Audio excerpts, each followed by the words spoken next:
Hello friends, मैं हूं Arunendra Pratap Singh, managing director Aarastu wireless academy Indore से। दोस्तों, आज हमारे लेक्चर का जो टॉपिक करेंगे हम वो है मध्य प्रदेश में खनिज संसाधन। तो खनिज संसाधन किसी भी देश व प्रदेश के लिए बहुत महत्वपूर्ण होते हैं, क्योंकि ये उस देश और प्रदेश के आर्थिक विकास में साथ ही साथ औद्योगिक विकास में महत्वपूर्ण भूमिका अदा करते हैं। तो इसी आधार पर हम पढ़ेंगे मध्य प्रदेश में खनिज संसाधनों को। तो सबसे पहले यहाँ पर आपको देखना है कि हम इस टॉपिक में कौन कौन से बिंदुओं को कवर अप करेंगे। ठीक है, तो मैं बात कर लूं। सबसे पहले हम देखेंगे यहाँ पर प्रदेश में खनिजों का वितरण। खनिजों का वितरण का मतलब है हमारे मध्य प्रदेश का एक भौगोलिक संरचना है। ठीक है, तो उसमें उस भौगोलिक संरचना में जो हमारा मध्य प्रदेश है, मध्य प्रदेश के में खनिजों का वितरण किस प्रकार पाया जाता है, कहाँ किस प्रदेश में या किस क्षेत्र में या किस ओर खनिज अधिक मिलते हैं, कहाँ कम मिलते हैं। अगर मैं इनको वितरण की बात मैं सामान्य भाषा में करूं तो हम इनको पढ़ते हैं कि पूर्वी क्षेत्र, पश्चिमी क्षेत्र, उत्तरी क्षेत्र, दक्षिणी क्षेत्र और मध्य क्षेत्र में खनिजों का वितरण हम करेंगे आगे चल करके। इसके बाद हम करेंगे कि मध्य प्रदेश के प्रमुख खनिज, उनके क्षेत्र, भंडारण एवं उत्पादन। जैसे कि हम जानते हैं कि हमारे मध्य प्रदेश में कुल 31 प्रकार के खनिज प्राप्त होते हैं। ठीक है, उन 31 प्रकार के खनिजों में 23 प्रकार के खनिजों का उत्खनन जो है हमारे मध्य प्रदेश में किया जाता है। ठीक है, फिर बात बताए तो इन जो प्रमुख खनिज हम करेंगे, क्योंकि 31 प्रकार के हैं, अब 31 प्रकार के खनिजों के बारे में पढ़ना चूंकि एक लेक्चर में संभव नहीं है, तो जो भी प्रमुख खनिज हैं जैसे कि आपके तांबा हो गया, मैग्नीज हो गया, लौह अयस्क हो गया, बॉक्साइट हो गया, हीरा हो गया, कोयला हो गया, इनके बारे में हम पढ़ेंगे, उनके क्षेत्रों के बारे में पढ़ेंगे। उन खनिजों का हमारे मध्य प्रदेश में भंडारण कितना है और साथ ही उनका उत्पादन वर्तमान वित्तीय वर्ष में कितना किया जा रहा है, इसके बारे में हम जानेंगे।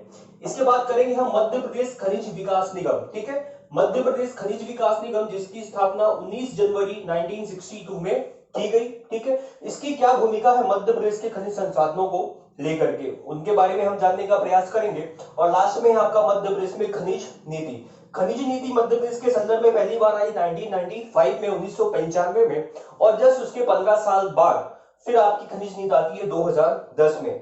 तो प्री के क्वेश्चन से यही फैक्ट होते हैं कि मध्य प्रदेश खनिज विकास निगम की स्थापना कब हुई, तो 19 जनवरी 1962 में। मध्य प्रदेश की पहली खनिज नीति 1995 में और नवीन खनिज नीति कब आई, 2010 में। ठीक है, तो आपको याद रखना है। इसके बाद दोस्तों, मैंने जैसे अभी बोला कि हमारे मध्य प्रदेश में कुल 31 प्रकार के खनिज पाए जाते हैं। ठीक है, और इन 31 खनिजों में से लगभग 23 प्रकार के खनिजों का उत्खनन या उत्पादन हमारे मध्य प्रदेश में किया जाता है। इस दृष्टि से हमारा जो मध्य प्रदेश है वो भारत के 8 प्रमुख खनिज संपन्न राष्ट्रों में से एक राज्य है, हमारा प्यारा मध्य प्रदेश। ठीक है, लेकिन खनिजों के भंडारण, खनिजों के उत्पादन की दृष्टि से संपूर्ण देश भर में हमारे मध्य प्रदेश का चौथा स्थान शामिल किया जाता है। मध्य प्रदेश को चौथे स्थान में रखा गया है। ठीक है, आइए अब हम कुछ नजर डालते हैं कि खनिज उत्पादन में प्रदेश का क्या स्थान होता है। ठीक है, मतलब कि किस खनिज के उत्पादन में प्रदेश का स्थान प्रथम है या द्वितीय है या तृतीय है या चतुर्थ है, तो वो हम देख लेते हैं। कुछ खनिज यहाँ पे लिखे हुए हैं और लिखा हुआ है यहाँ पे कि इस खनिज में मध्य प्रदेश का देश भर में कौन सा स्थान है, प्रथम, ऐसे ही होगा आपका दूसरा, तृतीय और चतुर्थ। ठीक है दोस्तों, जैसे मैं बात करूं हीरा, हीरा के उत्पादन में, अब यहाँ पर एक चीज समझना आपको कि भंडारण अलग होता है और उत्पादन अलग होता है। कि अगर किसी प्रदेश में किसी भी खनिज का भंडारण कितना है वो एक अलग यूनिट होती है, और उस भंडारण में से प्रतिवर्ष कितना उत्खनन हो रहा है ये टर्म थोड़ा सा अलग है। तो मैं बात ना कि भंडारण पर कर रहा हूं, मैं बात कर रहा हूं उत्पादन की दृष्टि से। ठीक है, तो मध्य प्रदेश हीरा उत्पादन में गेरू, स्लेट, ताम्र अयस्क, मैग्नीज अयस्क, डायस्पोर और डोलोमाइट के उत्पादन में देश भर में कौन सा स्थान रखता है, प्रथम स्थान रखता है इन खनिजों के उत्पादन में। ठीक है, फिर हम बात आगे कर लेंगे। जैसे आपको पता है कि जो ताम्र अयस्क है, ताम्र अयस्क में देश भर में पहला स्थान आपके राजस्थान का है। उसी प्रकार मैग्नीज अयस्क में पहला स्थान फिर उड़ीसा का आता है, लेकिन हमारे मध्य भंडारण की बात मैं कर रहा हूं। ठीक है, कि ताम्र अयस्क के भंडारण में प्रथम स्थान है राजस्थान का, जबकि मैग्नीज अयस्क के भंडारण में प्रथम स्थान है उड़ीसा का, लेकिन उत्पादन में हम हमारे मध्य प्रदेश का प्रथम स्थान है। इसी प्रकार द्वितीय स्थान की बात करूं तो रॉक फॉस्फेट हो गया, चूना पत्थर हो गया, फायर क्ले हो गया, संगमरमर हो गया, इन सब के उत्पादन में हमारा मध्य प्रदेश द्वितीय स्थान पर है। ठीक है, जबकि पहले जैसे संगमरमर हो गया, संगमरमर के उत्पादन में पहला स्थान देश भर में राजस्थान का शामिल किया जाता है। ठीक है, फिर आगे बात करते हैं। जो सीसा है, सीसा उत्पादन में हमारे मध्य प्रदेश का देश भर में कौन सा स्थान है? तो तृतीय स्थान है। और चतुर्थ स्थान कोयला के उत्पादन में है हमारे मध्य प्रदेश का। ठीक है, तो ये प्रमुख खनिज हो गए हमारे मध्य प्रदेश के। तो हमने ये भी देखा कि इन खनिजों के उत्पादन में हमारे मध्य प्रदेश का कौन सा स्थान है। इसके बाद हम बिंदुवार चर्चा करते जाएंगे अपने टॉपिक में। जैसे कि हमारा पहला है कि मध्य प्रदेश में खनिजों का क्षेत्रीय वितरण किस प्रकार देखने मिलता है। तो उसको समझने के लिए हमें एक मैप बनाना पड़ेगा और उसी मैप में हम शो करेंगे कि मध्य प्रदेश के किस क्षेत्र में कौन सा खनिज पाया जाता है। उस आधार पर आप उसका डिवीजन भी कर सकते हैं कि वो पूर्वी क्षेत्र, पश्चिमी, मध्य क्षेत्र या उत्तरी क्षेत्र या दक्षिणी क्षेत्र। अब हम देखते हैं कि मध्य प्रदेश में खनिजों का क्षेत्रीय वितरण को। ठीक है, तो दोस्तों मैं आपको बताना चाह रहा हूं कि अगर ये चीज आपको समझना है, क्योंकि नहीं तो समझेंगे नहीं तो आपको याद करने की में बहुत ज्यादा परेशानी होने वाली है। क्योंकि मध्य प्रदेश में बहुत सारे खनिज ऐसे हैं, फिर एग्जाम में पूछा जाता है प्रीलिम्स के क्वेश्चन में कि कौन सा खनिज किस जिले में मिलता है बहुतायत मात्रा में। ठीक है, ऐसा नहीं है कि एक खनिज आपको एक ही जिले में मिलेगा, एक खनिज की प्राप्ति हमें 2-4 जिलों से भी हमें मिल सकती है, लेकिन बहुतायत मात्रा में किस जिले में प्राप्त होती है ये याद रखना बड़ा इंपॉर्टेंट है। तो मैं आपको इसके लिए सजेस्ट करूंगा कि हमारा जो प्रीवियस लेक्चर हमने बनाया था मध्य प्रदेश की भूगर्भिक संरचना, जिसमें हमने मध्य प्रदेश की में पाई जाने वाली विभिन्न चट्टानों के बारे में पढ़ा था। ठीक है, हमने ये उसमें पढ़ा था कि मध्य प्रदेश में प्राचीनतम कल्प से लेकर के और नवीनतम कल्प तक की चट्टानें यहाँ पर पाई जाती हैं। और उस क्रम में हमने जैसे कि आर्कियन क्रम की चट्टानें पढ़ी थी, कुड़प्पा क्रम की पढ़ी थी, धारवाड़ क्रम की पढ़ी थी हमने, फिर विंध्यन हो गई, आपकी गोंडवाना हो गई। ठीक है, तो इस प्रकार से हमने उस लेक्चर में मध्य प्रदेश की भूगर्भिक संरचना में मध्य प्रदेश की भूगर्भ की संरचना को हमने समझा था।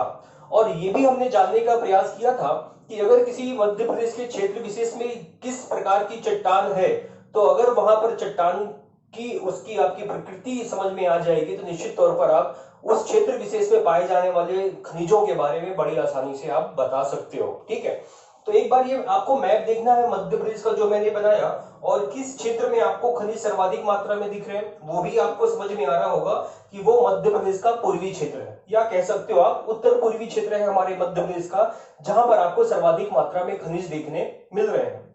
तो ऐसा नहीं, इसके पीछे भी एक रीजन है कि यहाँ पर ही सर्वाधिक खनिज क्यों है।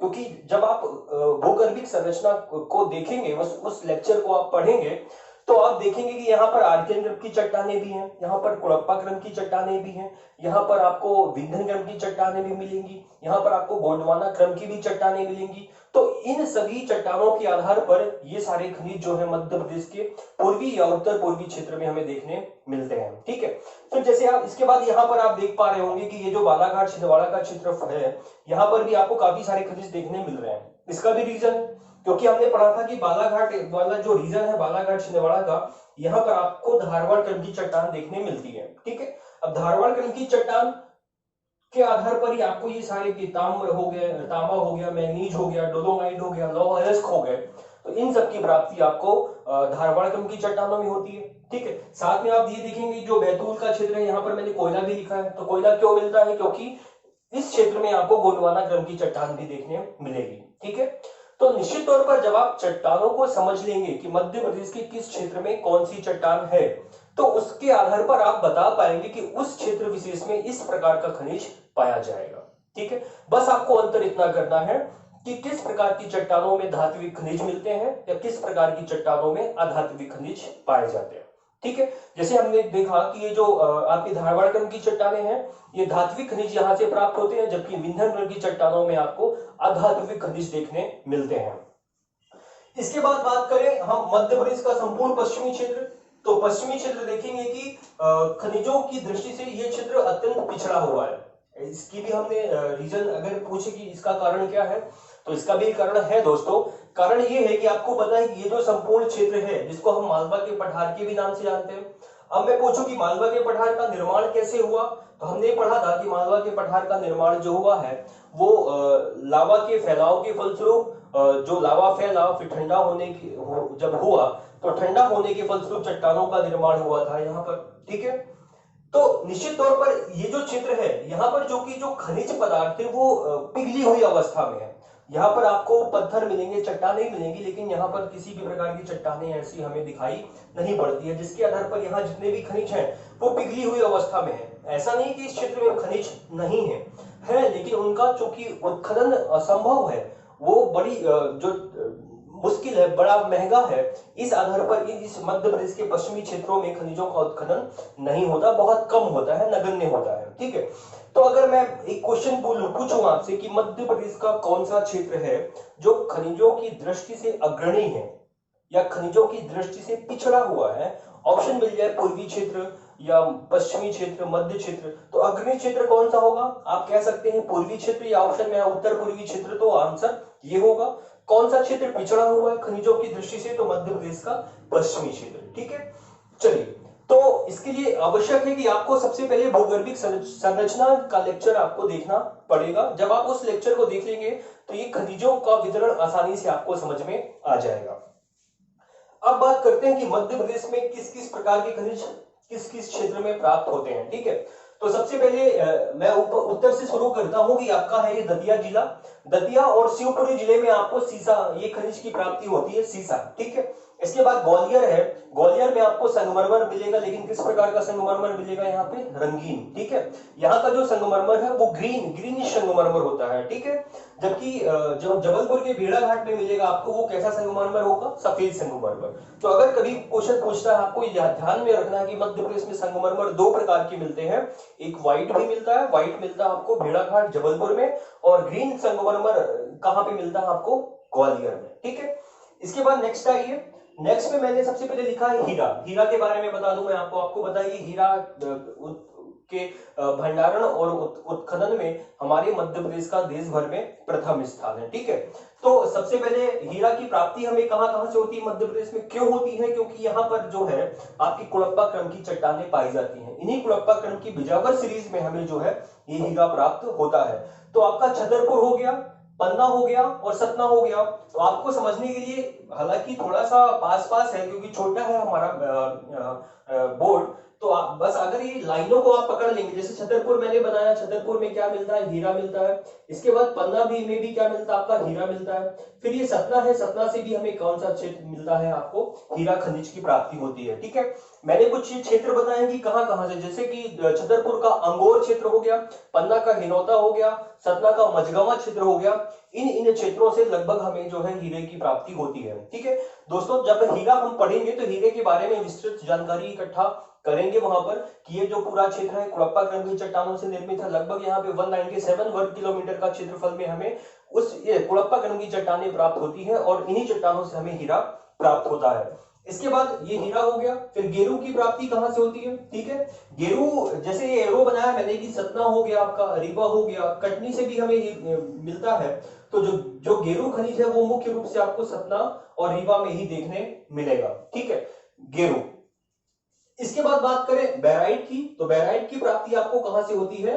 मध्य प्रदेश के रीवा जिले से। ठीक है, फिर नेक्स्ट है आपका सिल्वोनाइट। सिलिमोनाइट कहां से प्राप्त होता है? ये आपको रीवा से भी प्राप्त होता है और आपको प्राप्त होता है ये सीधी से भी। ठीक है, ये सीधी से बना हुआ एरो और ये रीवा से एरो बना हुआ है। तो सिलिमोनाइट कहां से मिलेगा आपको? रीवा और सीधी से। इसके बाद बात करें ये कोरंडम, तो कोरंडम की प्राप्ति कहां से होती है? ये सीधी का पिपरा परकोटा नामक स्थान है, पिपरा परकोटा। तो सीधी जिले के से ही हमें कोरंडम की प्राप्ति होती है। ठीक है, कोरंडम भी एल्यूमिनियम का अयस्क है, जिस प्रकार से बॉक्साइट एल्यूमिनियम का अयस्क है। ठीक है, हम देखेंगे आगे। तो ये कोरंडम की प्राप्ति कहां से होती है? मध्य प्रदेश के सीधी जिले से। अब बात करते हैं पुनः ये जो कोयला क्षेत्र है आपका, कोयला मध्य प्रदेश की इधर ये संपूर्ण पूर्वी क्षेत्र से हमें ये जो कोयला क्षेत्र प्राप्त होता है, क्योंकि यहाँ पर आपके गोंडवाना क्रम की चट्टानें पाई जाती हैं। ठीक है, तो आपका जो सिंगरौली हो गया, आपका उमरिया हो गया, शहडोल हो गया, इन क्षेत्रों से बहुतायत मात्रा में आपको कोयले की प्राप्ति होगी। ठीक है, नेक्स्ट बात करते हैं आपका बॉक्साइट। तो बॉक्साइट की प्राप्ति भी आपको मोस्टली शहडोल हो गया, उमरिया हो गया, अनूपपुर हो गया और साथ ही साथ कटनी के क्षेत्रों से भी आपको बॉक्साइट की प्राप्ति होती है। ठीक है दोस्तों, इसके बाद बात करें चूना पत्थर, तो चूना पत्थर की प्राप्ति आपको कहां से मुख्य रूप से होती है? कटनी से। निश्चित तौर पर हम चूना नगरी के नाम से भी जानते हैं किसको, कटनी जिले को। तो ये क्वेश्चन में पूछा जाता है कि मध्य प्रदेश की चूना नगरी किस जिले को कहा जाता है, तो आंसर होगा आपका कटनी। इसके बाद चूना पत्थर की जो कटनी है और साथ ही साथ सतना जिले, रीवा जिले से भी आपको चूना पत्थर की प्राप्ति होती है। फिर नेक्स्ट बात इधर कर लेते हैं मध्य प्रदेश के पश्चिमी क्षेत्र में कि ये स्लेट है, स्लेट की प्राप्ति कहां से होती है, मध्य प्रदेश के मंदसौर जिले से। साथ ही फिर झाबुआ आइए, यहाँ पर पश्चिमी क्षेत्र में बस आपको सिर्फ दो ही जिले याद रखने हैं, एक है आपका मंदसौर, मंदसौर से स्लेट मिलता है, और झाबुआ, झाबुआ से मिलेगा आपको रॉक फॉस्फेट मिलेगा, एस्बेस्टस मिलेगा और मिलेगा अभ्रक। ठीक है, ये तीन खनिज आपको कहां से मिलते हैं, मध्य प्रदेश के झाबुआ जिले से। देखिए यहाँ पर मैंने लिखा हुआ है एस्बेस्टस मतलब सागर, कि सागर से भी हमें एस्बेस्टस की प्राप्ति होती है। एस्बेस्टस आपने देखा होगा वो जो सीमेंट की जो चादरें बनाई जाती हैं जो कि छत पे बिछाई जाती हैं, वो एस्बेस्टस की ही बनी होती हैं। ठीक है, चलिए, तो ये झाबुआ जिले से आपको रॉक फॉस्फेट, एस्बेस्टस और अभ्रक की प्राप्ति होती है। फिर बात करें कि ये जबलपुर, जबलपुर मध्य प्रदेश का ऐसा क्षेत्र है, ऐसा जिला है जहां से आपको बहुत सारे खनिजों की प्राप्ति होती है। ठीक है, और जैसे बात करें कि लौह अयस्क की प्राप्ति भी यहाँ से होती है। ठीक है, क्योंकि यहाँ पर भी हमें जबलपुर के क्षेत्र में भी हमें धारवाड़ क्रम की चट्टानें देखने मिलती हैं। साथ ही साथ ये पूरा का पूरा क्षेत्र आपका विंध्यन क्रम का क्षेत्र है। आपको पता है कि विंध्यन का फैलाव, जब हमने पर्वतीय क्षेत्र पढ़े थे मध्य प्रदेश के, तो देखा था कि ये पूरी की पूरी सीरीज है विंध्यन क्रम की, और इसी विंध्यन क्रम की सीरीज में हमें जो है तो विंध्य क्रम की चट्टानें मिलती हैं, जिन चट्टानों पे हमें अधात्विक खनिज देखने मिलते हैं। ठीक है, तो ये जितने भी खनिज हैं आपके, चाहे वो गेरी हो, बेराइट हो, चूना पत्थर हो, ये सारे के सारे कैसे हैं, अधात्विक खनिज है। ठीक है, जिनकी प्राप्ति हमें इन विंध्यन क्रम की चट्टानों से होती है। तो जबलपुर में बात करें, यहाँ पे धारवाड़ चट्टान होने के कारण लौह अयस्क की प्राप्ति होती है, सेल खड़ी भी प्राप्ति होती है, फायर क्ले, सफेद संगमरमर और सूरमा। ठीक है, तो ये सारे खनिज आपको कहां से मिलेंगे, जबलपुर से मिलेंगे। जैसे कि आपका संगमरमर हो गया, मैंने बताया सफेद संगमरमर, इधर बताया था मैंने रंगीन संगमरमर। तो सफेद संगमरमर की प्राप्ति आपको जबलपुर से होती है। अगर स्थान पूछता है तो भेड़ाघाट भी आप बता सकते हैं। ठीक है, भेड़ाघाट में यहाँ पे देखिए फायर क्ले के आगे मैंने लिखा हुआ है रीवा। तो फायर क्ले जो चीनी मिट्टी जिसको हम बोलते हैं, जिसके आप क्रॉकरी वगैरह के सामान बनाने के काम में आता है फायर क्ले, तो इसकी जो हमें सर्वाधिक मात्रा में फायर क्ले कहां से मिलता है, तो वो रीवा से भी मिलता है हमें, और मिलता कहां से हमें, जबलपुर में भी हमें मिलता है, लेकिन सर्वाधिक मात्रा में कहां मिलता है फायर क्ले, रीवा जिले में। ठीक है, फिर नेक्स्ट आइए, आपका है होशंगाबाद। होशंगाबाद जिले में हमें किस खनिज की प्राप्ति होती है, टंगस्टन। ठीक है, टंगस्टन के लिए होशंगाबाद में एक फेमस क्षेत्र है जिसको हम नाम से जानते हैं आगर गांव। ये पूछा जाता है, बहुत इंपॉर्टेंट क्वेश्चन बनता है कि आगर गांव किस खनिज के लिए महत्वपूर्ण है या किस खनिज के लिए जाना जाता है, तो वो खनिज है आपका कौन सा, टंगस्टन। ठीक है, याद रहेगा। इसके बाद नेक्स्ट आइए बालाघाट, बालाघाट छिंदवाड़ा। अब क्योंकि ये जो पूरा क्षेत्र है, ये इस पूरे क्षेत्र में आपको किस प्रकार की चट्टानें मिलती हैं, ये पूरा क्षेत्र है आपको चट्टान मिलेगी धारवाड़ क्रम की। ठीक है, जबकि इसके बाद ये जो पूरा क्षेत्र मिलेगा आपको, यहाँ पर आपको गोंडवाना क्रम की चट्टान देखने मिलेगी। ठीक है, और यहाँ पर कौन सी, धारवाड़। तो इन धारवाड़ चट्टानों पर ही आपको धात्विक खनिज प्राप्त होते हैं। ठीक है, धात्विक खनिज जैसे मैं नाम लूं ताम्र, जो तांबा होता है, जो मैग्नीज है, जो लौह अयस्क है, ये सारे के सारे आपको बालाघाट व छिंदवाड़ा में ही बहुतायत मात्रा में हमारे मध्य प्रदेश में देखने मिलेंगे। हमने पढ़ा है कि जो तांबा उत्पादन में और मैग्नीज उत्पादन में हमारे मध्य प्रदेश का स्थान देश भर में प्रथम है। ठीक है, ठीक है, तो यहाँ पे सर्वाधिक लगभग 50% मैग्नीज का उत्पादन हमारा मध्य प्रदेश अकेले करता है। तो जैसे ये ताम्र जो कि अयस्क मैंने इसलिए लिखा है क्योंकि कुछ धातु ऐसे होते हैं जो हमें प्रकृति में स्वतंत्र रूप से प्राप्त नहीं होते, वो हमें अयस्क के रूप में, ओर के रूप में प्राप्त होते हैं, फिर उनको शुद्ध किया जाता है और फिर उनसे हम खनिज प्राप्त करते हैं। ठीक है, तो ये सारे के सारे हमें अयस्क के रूप में ही प्राप्त होते हैं। ठीक है, तो चलिए, अब ये जो ताम्र अयस्क है ये हमें कहां से मिलता है, मलाजखंड। मलाजखंड एक खदान है, वो खदान जो मध्य प्रदेश के बालाघाट जिले में स्थित है। तो मलाजखंड की खदान जो है वो किस धातु के लिए जानी जाती है, तो तांबे धातु के लिए। कहां से मिलता है ये, बालाघाट से। फिर आपका मैग्नीज अयस्क, मैंगनीज अयस्क के लिए कौन सी खदान इंपॉर्टेंट है? भारवेली खदान। ये भी कहां पर है? आपके मध्य प्रदेश के बालाघाट जिले में। तो ये भी आपको इंपॉर्टेंट बहुत है दोस्तों, ये भी आपको याद रखना है कि मलाज खंड किस लिए फेमस है? तांबे के लिए। और भरवेली की खदान किस लिए फेमस है? तो आ जाएगा मैंगनीज के लिए। इसके बाद डोलोमाइट की प्राप्ति और लौह अयस्क की प्राप्ति भी आपको बालाघाट और छिंदवाड़ा के जिलों से होती है। तो यहाँ पर ऐसा नहीं कि ये मैंने बताया ना कि ये बहुतायत मात्रा में आपको कहां से मिलते हैं? बालाघाट से। अगर दूसरा जिला पूछूं और कहां से प्राप्त होता है ताम्र अयस्क और मैंगनीज, तो वो आप हो जाएगा आपका छिंदवाड़ा जिला। ठीक है, तो याद रखना है आपको। फिर इसके बाद नेक्स्ट है आपका बैतूल जिला। तो जो कि ये जो पूरा का पूरा क्षेत्र भी मैंने बताया, ये पूरा का पूरा, यहाँ पर ये कौन सी चट्टान मिल रही है आपको? गोंडवाना क्रम की चट्टान। अब गोंडवाना क्रम की चट्टानों में कौन सा खनिज मिलेगा आपको? अधात्मिक खनिज, वो है आपका कोयला। ठीक है, तो कोयला आपको यहां से भी मिल रहा है मध्य प्रदेश के पूर्वी क्षेत्र से। ठीक है, सिंगरौली हो गया, शहडोल हो गया, उमरिया आदि क्षेत्रों जिलों से। जबकि कोयला मध्य प्रदेश के दक्षिणी क्षेत्र से भी आपको प्राप्त होगा। अगर जिलों के नाम पूछूं तो यहाँ पे बैतूल आ जाता है, छिंदवाड़ा, चूंकि यहाँ पर जब हम पढ़ते हैं पेंच घाटी, कानन घाटी, जब हमने नदी पढ़ी होगी तो नदियों को हमने यहाँ पे पढ़ा है कि यहाँ पे पेंच और कानन नदियां बहती हैं। तो इन्हीं नदियों, नदी घाटियों में आपको जो है गोंडवाना क्रम की चट्टानें प्राप्त होती है, जिनके आधार पर यहाँ पे हमें कोयला प्राप्त होता है।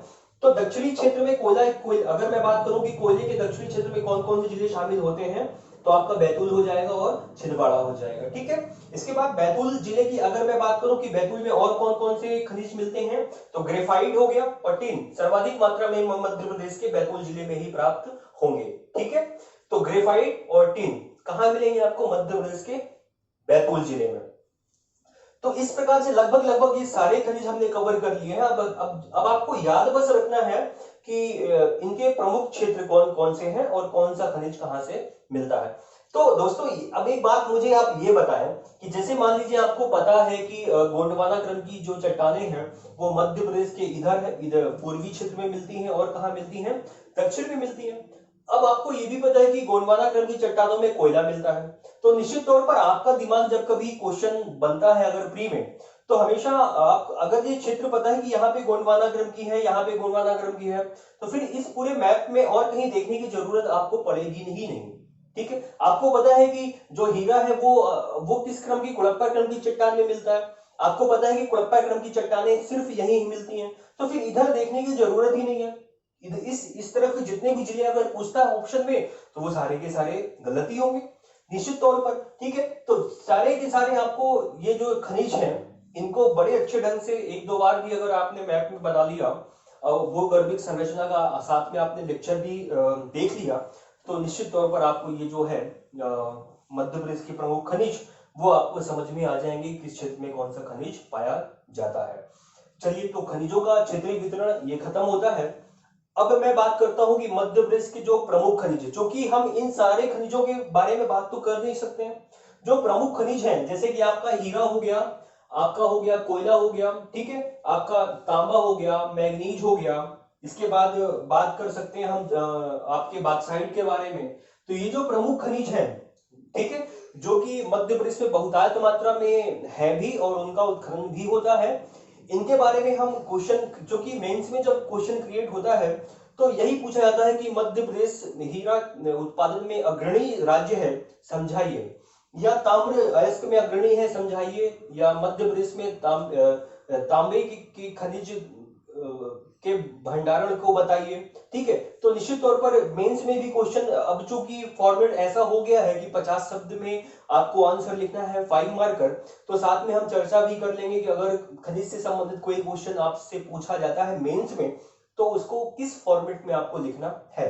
तो अब जो हमारा टॉपिक बनेगा वो है मध्य प्रदेश के प्रमुख खनिज, उसके क्षेत्र, भंडारण और उत्पादन। लेकिन उससे पहले हम एक टेबल बनाते हैं और उस टेबल में मध्य प्रदेश के जितने भी प्रमुख खनिज हैं उनका कितना भंडारण है, वह साथ में कितना उत्पादन हो रहा है, इस वित्तीय वर्ष में हुआ है, तो वो सारी चीजें हम एक जगह इकट्ठा कर लेंगे और उसके बाद हम अपनी आंसर फॉर्मेटिंग पर जाते हैं। अब बात करते हैं हम कि मध्य प्रदेश के महत्वपूर्ण खनिजों का उत्पादन हमारे मध्य प्रदेश में किस वर्ष में कितना हुआ। ठीक है, अब चूंकि ये अभी का करेंट डेटा है, आपको यही अपडेट डेटा मिलेगा। ठीक है, तो अब हम बात करते हैं, अब अभी हम सिर्फ महत्वपूर्ण खनिजों के बारे में बात करेंगे जो कि जो क्वेश्चंस मेंस में आते हैं। ठीक है, मेंस में आपसे कोयले के बारे में पूछा जा सकता है, मैग्नीज के बारे में, चूना पत्थर है, हीरा है, लौह अयस्क है, ताम्र अयस्क है, बॉक्साइट है, रॉक फॉस्फेट है।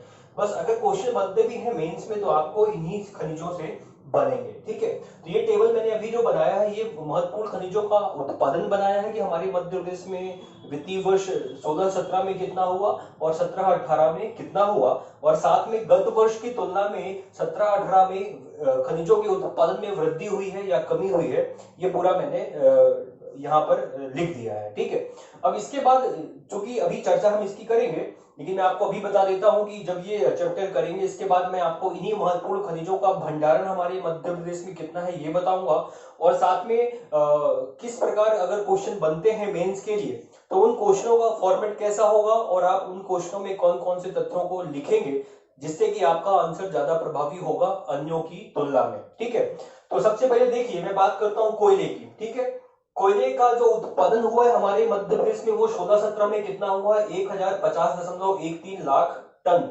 ठीक है, और इसी कोयले का 2017-18 में कितना उत्पादन हुआ है, 1122.39 लाख टन हुआ है। ठीक है, अगर मैं बात करूं कि 2017-18 में 16-17 की तुलना में कितने प्रतिशत की वृद्धि हुई है या कमी हुई है, तो निश्चित तौर पर आप देखेंगे कि 17-18 में कोयले के उत्पादन में वृद्धि हुई है, तो कितने प्रतिशत की वृद्धि हुई है, वो है आपका प्लस 6.88% की। ठीक है, अगर आपके दिमाग में सिर्फ इतना ही सेट है कि कोयले के उत्पादन में वृद्धि हुई है गत वर्ष की तुलना में, अगर ये डेटा याद रखेंगे तो ज्यादा अच्छा थोड़ा सा आपका आंसर जो है वो प्रभावी बनेगा।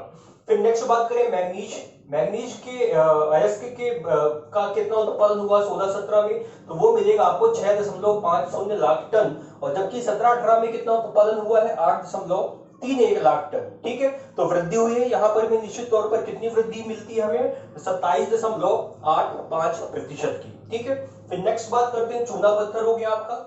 चूने पत्थर का उत्पादन 16-17 में कितना हुआ, तो 361.64 लाख टन का उत्पादन हुआ, जबकि 17-18 में कितना उत्पादन हुआ, 427.44 लाख टन का। तो यहाँ पर भी आपको वृद्धि देखने मिलेगी, तो वृद्धि कितनी हुई यहाँ पर, लगभग 18.19% की। ठीक है, इसके बाद नेक्स्ट बात करेंगे हीरा। हीरा चूंकि ये लाख टन में नहीं होता, ये हीरा कैरेट में मापा जाता है, तो हीरा का उत्पादन कितना हुआ 2016-17 में, तो है आपका 36,491 कैरेट का, जबकि 17-18 में हुआ है आपका 39,699 कैरेट का। तो यहाँ पर भी आपको वृद्धि देखने मिलेगी गत वर्ष की तुलना में, तो कितने प्रतिशत की वृद्धि हुई, तो 8.79% की। नेक्स्ट है आपका लौह अयस्क। लौह अयस्क का उत्पादन वर्ष 2016-17 में कितना हुआ, तो 17.72 लाख टन का, जबकि 17-18 में कितना हुआ, तो 26.79 लाख टन का। ठीक है, प्रतिशत में कितनी वृद्धि हुई, तो यहाँ पर 51.18% की वृद्धि यहाँ पर हुई है। ठीक है, क्योंकि ये 17 था और यहाँ पर कितना बढ़ा 26, तो कितने प्रतिशत की वृद्धि हुई, 51.81। तो दोस्तों ये जो 5 प्रमुख खनिज है जो अभी हमने ऊपर पढ़े, कोयला, मैग्नीज, चूना पत्थर, हीरा और लौह अयस्क, तो आप देख सकते हैं कि इनकी जो मात्रा में, इसीलिए मैंने इनको दोनों को अलग अलग कर दिया। ठीक है, कि ये जो प्रमुख 5 खनिज है इनके उत्पादन में गत वर्ष की तुलना में 17-18 में क्या हुआ है, वृद्धि दर्ज की गई है इनके उत्पादन में। ठीक है, तो ये आपको थोड़ा सा याद रखना है। इसके बाद नेक्स्ट और बात करते हैं कि आपका है खनिज ताम्र अयस्क। ताम्र अयस्क का उत्पादन 2016-17 में कितना हुआ, 24.15 लाख टन, जबकि 17-18 में हुआ है 23.39 लाख टन। ठीक है, मतलब कि देखिए यहाँ पर 24 है, यहाँ पर 23 है, तो निश्चित तौर पर जो है 17-18 में 16-17 की तुलना में क्या हुआ, उत्पादन में कमी देखने मिली है। तो कितने प्रतिशत की कमी है, तो -3.15% की।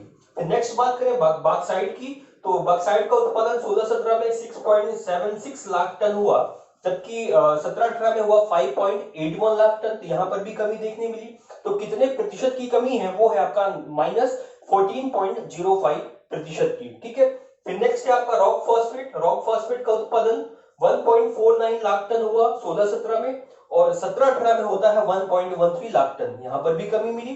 तो कितनी कमी है, -24.16% की। ठीक है, तो ये तो बात थी हमारे मध्य प्रदेश में महत्वपूर्ण खनिजों का उत्पादन 16-17 में और 17-18 में। तो अब आप बस आपको अपने दिमाग में एक माइंड सेट कर लेना है।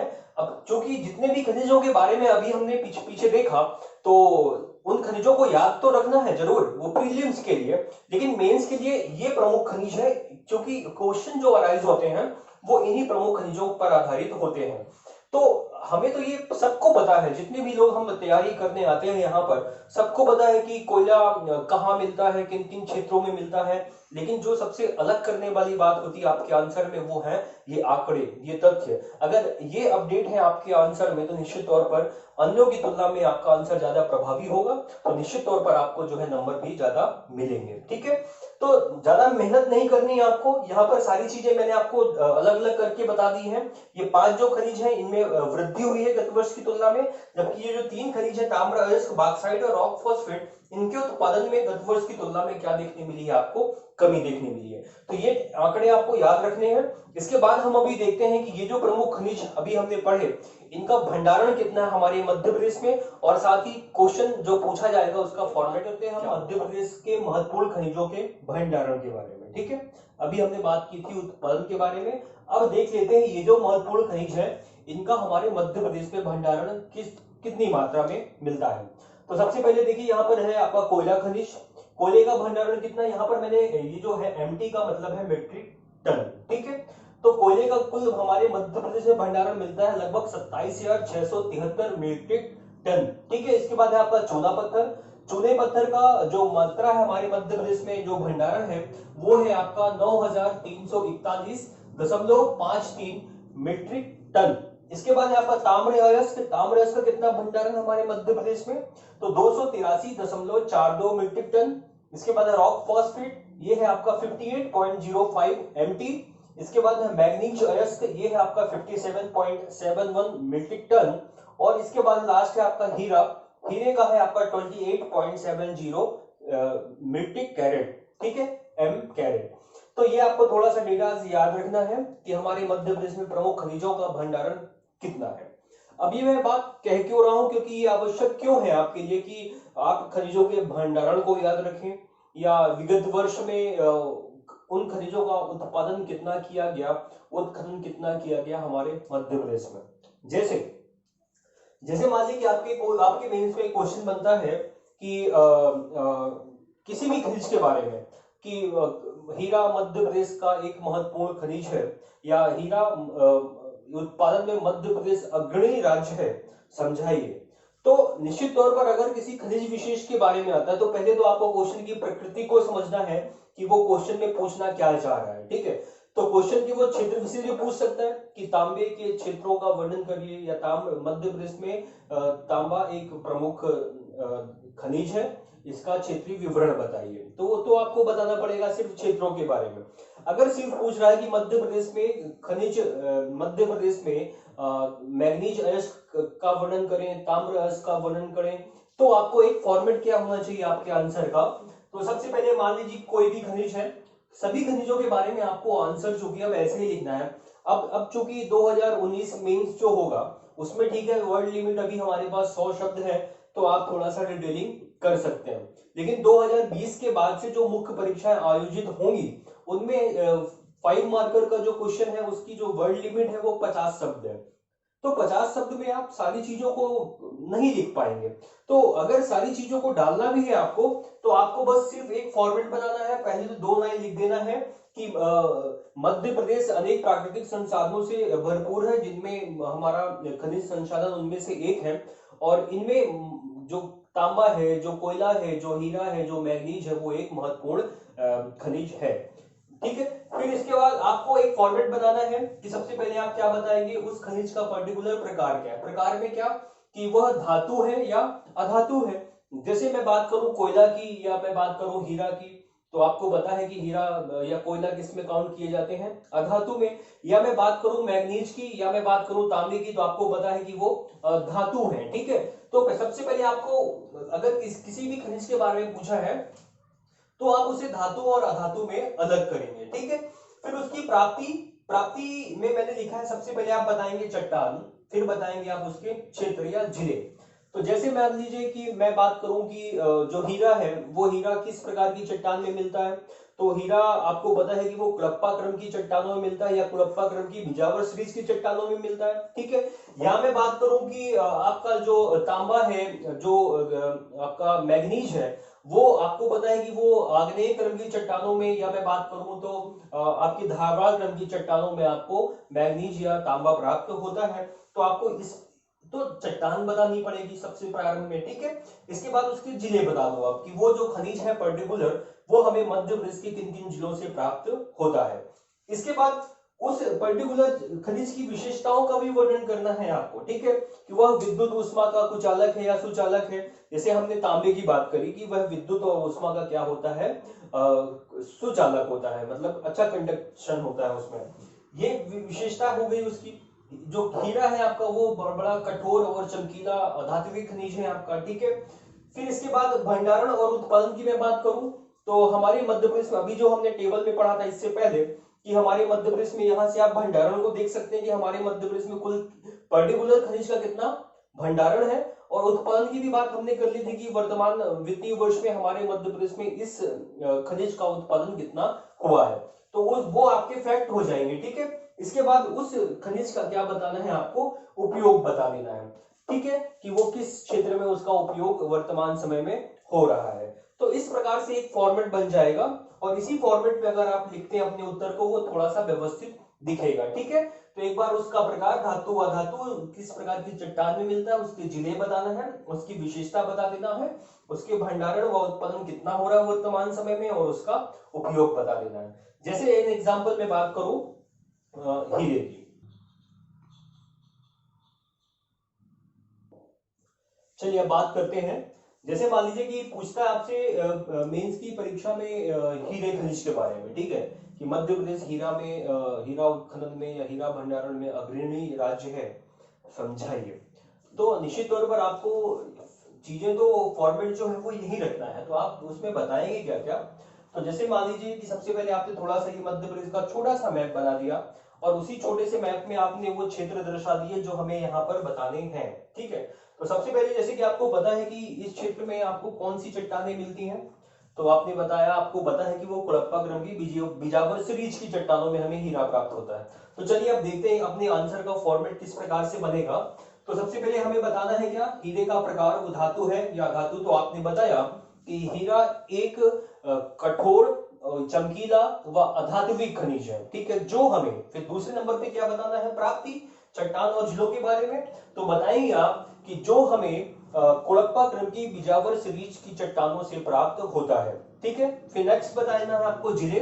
तो बताएंगे आप कि यह हमें मध्य प्रदेश के छतरपुर, पन्ना, सतना आदि जिलों से प्राप्त होता है। ठीक है, और स्थान विशेष के बारे में बताना है, तो ये थोड़ा सा मैप बनाकर आपने बता दिया कि छतरपुर का अंगोर क्षेत्र है, पन्ना में पन्ना और हिनोता क्षेत्र है, सतना में आपका मझगमा क्षेत्र है। यहाँ पर लगभग 197 किलोमीटर की एक लंबी पट्टी है, वो पट्टी कुड़प्पा क्रम की बिजावर सीरीज की पट्टी है। और इन्हीं चट्टानों में हमें जो 197 किलोमीटर की है, उन्हीं चट्टानों में हमें ये कोयला, सॉरी, हीरा प्राप्त होता है। ठीक है, अब इसके बाद नेक्स्ट ये आपने बता दिया, चट्टान और जिले बता दिए, इसकी विशेषता क्या बताना है आपको। अब विशेषता में आप बता सकते हो कि हीरा एक मूल्यवान खनिज है। ठीक है, और ये कार्बन का एक अपर रूप भी होता है।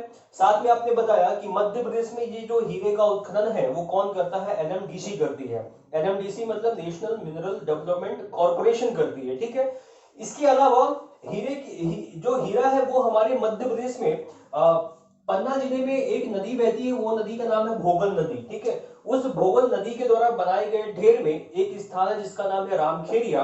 रामखेरिया नामक स्थान पर भी हमें हीरे की प्राप्ति होती है। जबकि वर्ष 2012 में छतरपुर के बक्सवाहा नामक स्थान पर भी हमें हीरे के निक्षेप प्राप्त हुए हैं। ठीक है, तो वहां पर हीरे का जो उत्खनन कार्य दिया गया था, वो वहां पर एक बंदर परियोजना संचालित की गई थी। याद रखिएगा, बंदर परियोजना किस खनिज से संबंधित है, तो वो खनिज भी आपका क्या होगा, हीरा। ठीक है, वहां पर एक बंदर परियोजना संचालित की गई थी, और उस क्षेत्र में जो हीरे का उत्खनन का कार्य दिया गया था वो ऑस्ट्रेलिया की कंपनी थी, रियो टिंटो। ठीक है, तो इस प्रकार से आप इसकी कुछ विशेषताओं के बारे में बता सकते हैं। अब बात आई भंडारण व उत्पादन के संदर्भ में। तो हमने देखा था कि हमारे मध्य प्रदेश में हीरे का जो कुल भंडारण है वो कितना है, लगभग 28.70 मिलियन कैरेट है ना। जबकि हमारे मध्य प्रदेश में 2017-18 में जो हीरे का उत्पादन किया गया वो कुल कितना था, लगभग 39,699 कैरेट का किया गया। अब ये तो आपने बता दिया भंडारण उत्पादन, ये तो आपके फैक्ट हो गए। अब बाकी रही बात इसके उपयोग की, कि हीरे का उपयोग क्या है। तो आपको पता है कि हीरा एक मूल्यवान खनिज है। इसका जो उपयोग है वो सौंदर्य प्रसाधन या कह सकते हैं हम ज्वेलरी निर्माण में किया जाता है। साथ ही साथ जो कांच की कटाई होती है, कांच के को काटने के लिए भी आपका हीरे का उपयोग जो है किया जाता है। तो इस प्रकार से एक ये जो आपका फॉर्मेट है ये एक सही ढंग से बन जाता है और लगभग सारी जानकारी आप उसमें फिलअप कर देते हैं। ठीक है, अब चलिए इसी के साथ जैसे हीरा हो गया, अब बात करते हैं हम तांबे की। चलिए अब बात करते हैं हम जैसे कि दूसरा खनिज है आपका तांबा के बारे में। ठीक है, कॉपर या ताम्र अयस्क के बारे में अगर इसके संबंध में मेंस एग्जाम में क्वेश्चन बनता है तो आपका फॉर्मेट कैसे होगा लिखने का। फॉर्मेट तो लगभग यही होगा, बस चेंज होगा तो आपका डिडास चेंज होगा। ठीक है, जैसे मैं बात करूं कि अगर तांबा क्वेश्चन आता है तो सबसे पहले आपको क्या लिखना है, उसका प्रकार। जैसे आपको पता है कि यहाँ पर तांबा जो है वो बालाघाट छिंदवाड़ा में तो प्राप्त होता है, किस प्रकार की चट्टानों में, धारवाड़ प्रकार की चट्टानों में। तो आपने सबसे पहले बताया इसका क्या प्रकार, कि तांबा एक धात्विक खनिज है जो हमें, फिर क्या बताना है, प्राप्ति चट्टानें। तांबा एक धात्विक खनिज है जो हमें धारवाड़ क्रम की चट्टानों या कायांतरित चट्टानों से प्राप्त होता है। ठीक है, अब ये आपने बता दिया जिले कौन कौन से हैं। फिर इसकी प्राप्ति हमें मध्य प्रदेश के प्रमुख बालाघाट व छिंदवाड़ा जिलों से होती है। ठीक है, और बालाघाट की बैहर तहसील में मलाज खंड की जो खदान है वो एशिया की सबसे बड़ी तांबे की खदान मानी जाती है। तो आपने यहाँ पर यह भी बता दिया कि बालाघाट की बैहर तहसील में मलाज खंड में लगभग 170 किलोमीटर लंबा और 20 किलोमीटर चौड़ी जो है एक पट्टी के रूप में हमें वहां से तांबे की प्राप्ति होती है।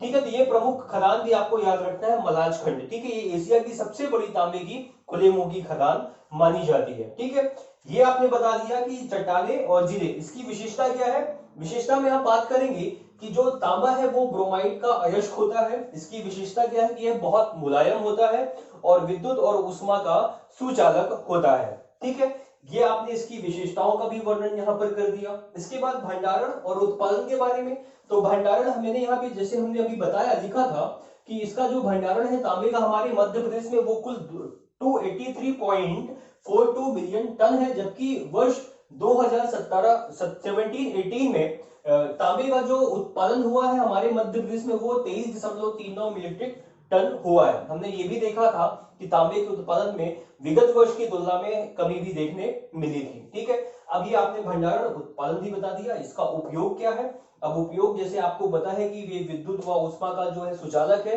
तो निश्चित रूप से इसका जो उपयोग होगा वो विद्युत उपकरणों व अन्य सामग्रियों के निर्माण में किया जाता होगा। ठीक है, तो इस प्रकार से ये तांबा हो गया।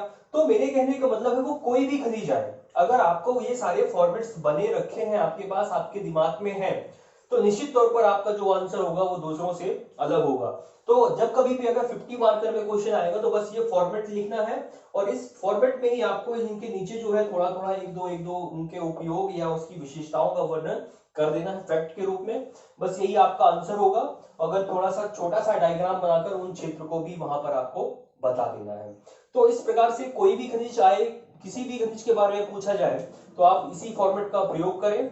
और मेरे ख्याल से अभी ये जो हमारा खनिज संबंधी जो लेक्चर चल रहा है वो काफी लंबा होगा, क्योंकि अभी हमें मध्य प्रदेश के कोयला क्षेत्रों को भी पढ़ना है, या मध्य प्रदेश में राज्य खनिज विकास निगम की भूमिका को भी देखना है और खनिज नीतियों के बारे में भी करना है।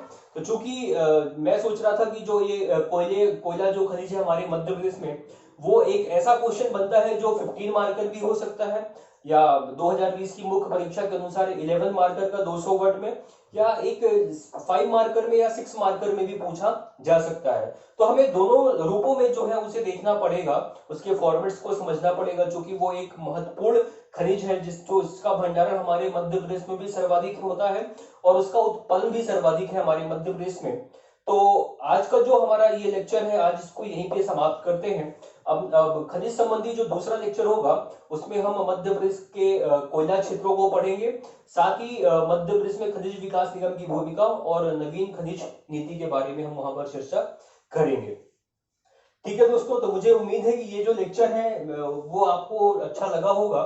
तो कोशिश करिएगा कि वो जो डेटाज हमने यहाँ पर पढ़े हैं वो आप एक जगह पर व्यवस्थित जो है उसे लिख लें, ताकि आपको उसको रिकॉल करने में, याद करने में थोड़ा आसानी हो। अगर कहीं पर भी आप क्वेश्चन फॉर्मेटिंग करते हैं, कहीं पर भी आपको दिक्कत होती है लिखने में, तो आप जो है तो अरस्तु आईएएस एकेडमी के यूट्यूब चैनल में ही आप कमेंट बॉक्स में उसको लिख सकते हैं कि क्या क्या प्रॉब्लम्स आ रही हैं आपको, तो मैं जो है तो उसका निराकरण करने की कोशिश मैं करूंगा।